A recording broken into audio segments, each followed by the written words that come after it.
சென்னை கொடுங்கையூரில் வீட்டு வாசலில் விளையாடிக் கொண்டிருந்த 2 வயது குழந்தையை திருநாய் கடித்தது அதிர்ச்சியை ஏற்படுத்தியுள்ளது. முத்தமிழ் நகர் 17வது தெருவைச் சேர்ந்த முகமது அப்துல் மும்தாஜ் தம்பதியின் 2 வயது குழந்தை வீட்டு வாசலில் விளையாடிக் கொண்டிருந்தது. அப்போது திருநாய் கடித்ததில் குழந்தைக்கு கன்னத்தில் காயம் ஏற்படவே தீவிர சிகிச்சை பிரிவில் அனுமதிக்கப்பட்டுள்ளது.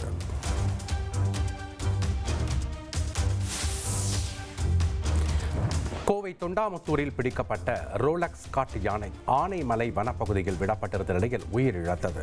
இது தொடர்பாக ஆனைமலை புலிகள் காப்பக கள இயக்குனர் வெங்கடேஷ் அளித்த பேட்டியில், மந்திரி மட்டம் வனப்பகுதியில் ரோலக்ஸ் காட்டு யானை விடப்பட்டு ரேடியோ காலர் மூலம் கண்காணிக்கப்பட்டது. அப்போது மேய்ச்சலில் இருந்த காட்டு யானை தண்ணீர் குடிக்க சென்ற போது வழுக்கி விழுந்து இறந்ததாக தெரிவித்தார். ஒரு 2 மணி வரைக்கும் நல்ல மேய்ச்சல் இருந்தது. 2 மணிக்கு ஒரு சின்ன இறக்கத்து வழியாக சென்றிருக்கு. ஏன்னா அங்கே ஒரு சின்ன ஓடை அந்த இதில் கொடுத்துருப்பேன். அந்த ஓடைக்கு தண்ணி குடிக்க போயிருக்குது. போய் இறங்கும்போது அப்படியே சல்லுன்னு கீழே போய் விழுந்து விட்டது. பிறகு பக்கத்தில் ஒரு 2:50க்கு பக்கத்தில் போய் பார்த்த உடனே தான் கன்ஃபார்ம் பண்ணாங்க. எடுத்து பக்கத்தில் போய் அது எப்படி வலி இருக்குங்கிறது ஒரு வீடியோ எடுத்துருக்குறாங்க. அப்படியே அந்த வலி அந்த கடைசியில் அந்த யானை அப்படியே கீழே விழுந்து இறந்ததே ஃபோட்டோ எடுத்துருக்குறாங்க.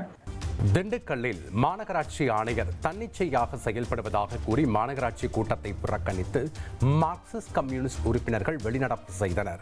சாலையோர வியாபாரிகள் கமிட்டி தேர்தல் முறையாக நடைபெறவில்லை என கூறிய அவர்கள் ஆணையர் செந்தில் முருகனை கண்டித்து கோஷமிட்டபடி வெளியே சென்றனர்.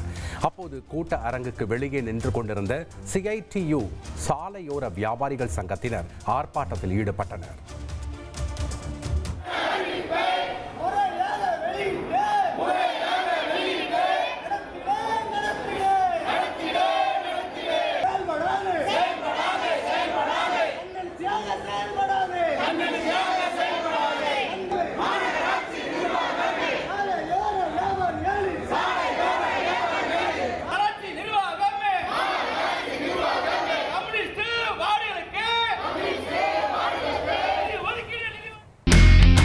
இனி செல்லும் இடமெல்லாம் செய்தி.